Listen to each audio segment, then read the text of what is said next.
I'm going to present you with a verse. Read it carefully. For the love of money is a root of all kinds of evil. 1 Timothy 6 verse 10. You've heard this verse, probably many times.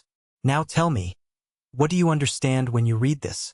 If you're like most people who grew up in church, your unconscious reading was, money is the root of all evil. Money brings corruption. The less you have, the farther you are from evil. Wealth and spirituality don't mix. The problem is that's not what the verse says. And this difference between what it actually says and what people understand is one of the most costly distortions in Christian thinking about finances. Today we're going to open this verse completely. Context, original language, and what Paul was really saying to Timothy in that letter. Because when you truly understand this, you'll see the message isn't what you thought. And it's much more demanding than simply avoid money. To understand 1 Timothy 6 verse 10, you need to understand the whole letter. Paul was writing to Timothy, a young leader of a church in Ephesus, one of the richest and most commercial cities of the ancient world. Ephesus was a port, a market, a trade center. It was a city where money circulated intensely, and where prosperity was visible and desired. And within the Christian community of Ephesus, there was a specific problem Paul was combating. False teachers who used religious teaching as a source of profit. People who preached piety as a means of financial gain.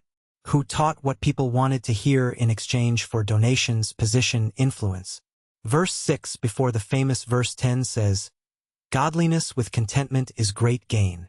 And verse 9, "Those who want to get rich fall into temptation and a trap and into many foolish and harmful desires that plunge people into ruin and destruction."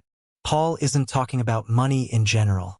He's talking about a specific desire, wanting to get rich, an ambition centered on accumulation as the final goal, as identity, as life purpose. With this context, return to verse 10 and read again. For the love of money is a root of all kinds of evil. It's not money. It's the love of money.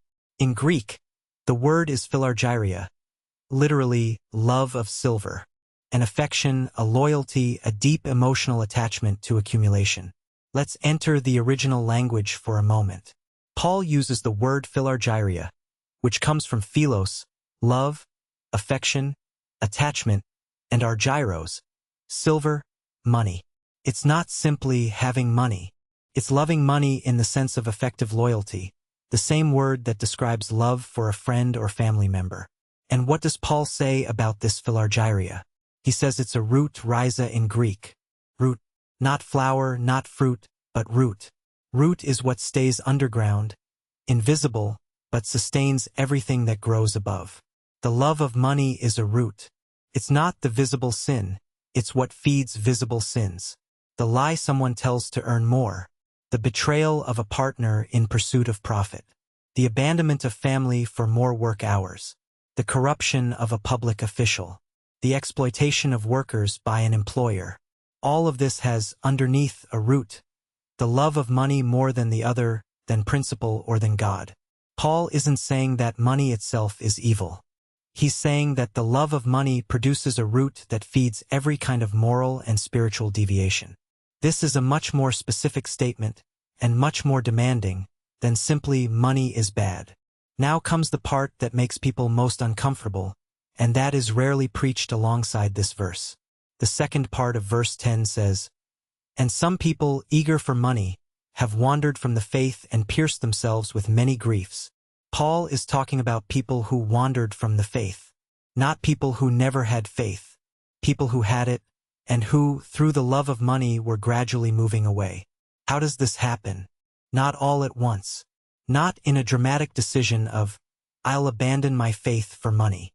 It happens slowly, in small compromises, in choices that seem reasonable individually but that, added together, build a trajectory of distance.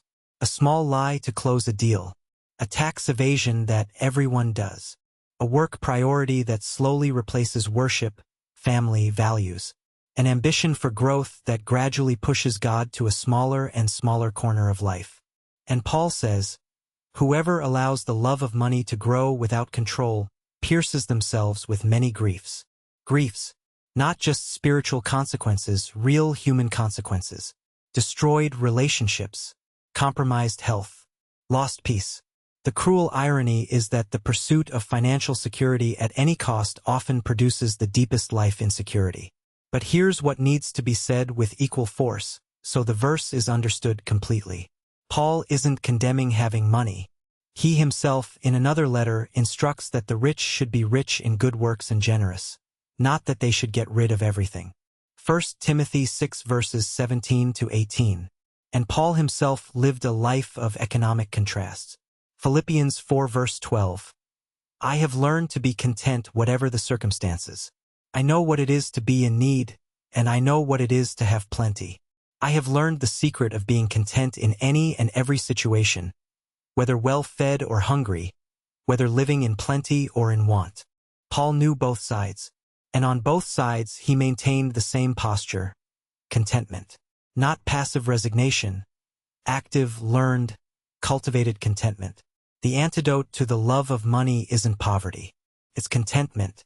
Contentment is the ability to not have your peace defined by the amount you possess. To be able to have much without becoming arrogant, and little without becoming desperate. To recognize that your security is in God, not in the balance. This is much harder than simply avoiding money, because contentment isn't circumstance. It's inner state. And inner state is cultivated. It's disciplined. It's practiced. So what does 1 Timothy 6 verse 10 really say? Not that money is evil. That the love of money, the philargyria, the effective attachment to accumulation as life's central goal, is the root that feeds every kind of moral and spiritual deviation. And that this love has the power to distance people from the faith they once had. This is much more demanding than the poor are saints. Because you can be poor and full of philargyria, desiring money with an intensity that dominates your thoughts, corrodes your values, and defines your decisions. And you can be rich and completely free from the love of money, using what you have with generosity, integrity, and contentment, without letting the bank balance define who